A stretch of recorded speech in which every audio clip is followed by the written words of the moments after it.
ध्यान से देखो, हमारे सामने खड़ा वो जंगली गधा अचानक ढप से पानी में कूद गया क्योंकि एक बूढ़े दादाजी जिन्हें तैरना नहीं आता था ठंडे पानी में डूबते उतराते जान बचाने के लिए हाथ पैर मार रहे थे। जंगली गधे ने बिना एक पल गंवाए दादाजी को अपनी नाक और सिर से धक्का देकर धीरे धीरे किनारे की तरफ सरका दिया और वो डूबते डूबते बचाए गए बूढ़े दादाजी कोई और नहीं, मेरे अपने दादा थे। दादा ने हाँफते हुए कहा, धन्यवाद रे गधा भाई, तूने मेरी जान बचा ली।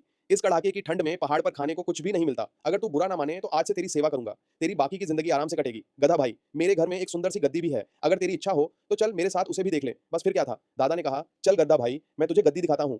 और वो जंगली गधा चुपचाप दादा के पीछे पीछे हमारे घर के आंगन तक आ गया। मैं आंगन में खड़ा उसे हैरानी से देख रहा था। दादी ने पूछा, अरे बूढ़े, ये जंगली गधा तू कहाँ से उठा लाया?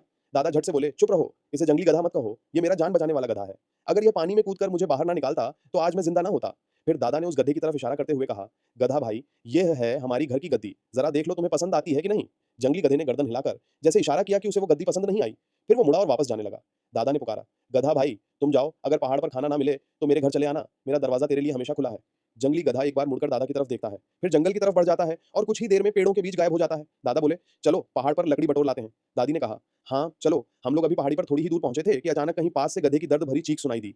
आवाज बहुत पास से आई थी। दादा घबराकर बोले, अरे गधा भाई मुसीबत में है। इतना कहकर वो पहाड़ की तरफ दौड़ पड़े। मैं और दादी भी घबराकर उनके पीछे पीछे भागे।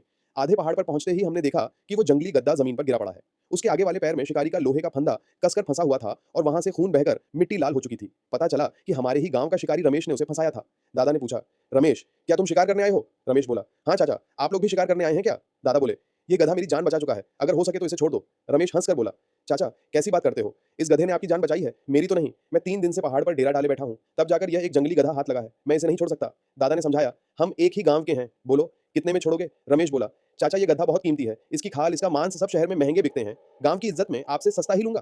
5,000 दे दो। दादा बोले, 5,000 बहुत ज्यादा है। रमेश बोला, आपको पता नहीं शहर वाले क्या क्या खाते हैं और किस चीज के कितने पैसे मिलते हैं।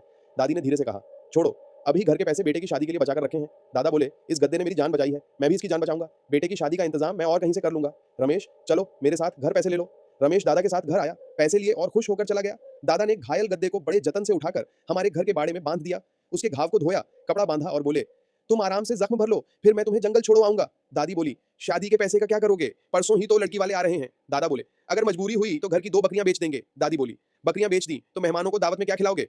फिर दादी बोली, तो घर की गद्दी बेच दो। दादा चौंके, गद्दी बेच देंगे तो आना जाना कैसे होगा? दादी बोली, कुछ दिन पैदल चल लेंगे। फिर बोली, वैसे भी गद्दी दुबली है, उससे पूरे दहेज के पैसे नहीं मिलेंगे, अगर बेचना ही है तो इस जंगली गद्दे को बेच दो, सुना है शहर में इसके बहुत पैसे मिलते हैं। दादा गुस्से में बोले, खबरदार मेरे गद्दा भाई की तरफ आंख उठाकर भी मत देखना, बेटे की शादी का इंतजाम मैं कर लूंगा।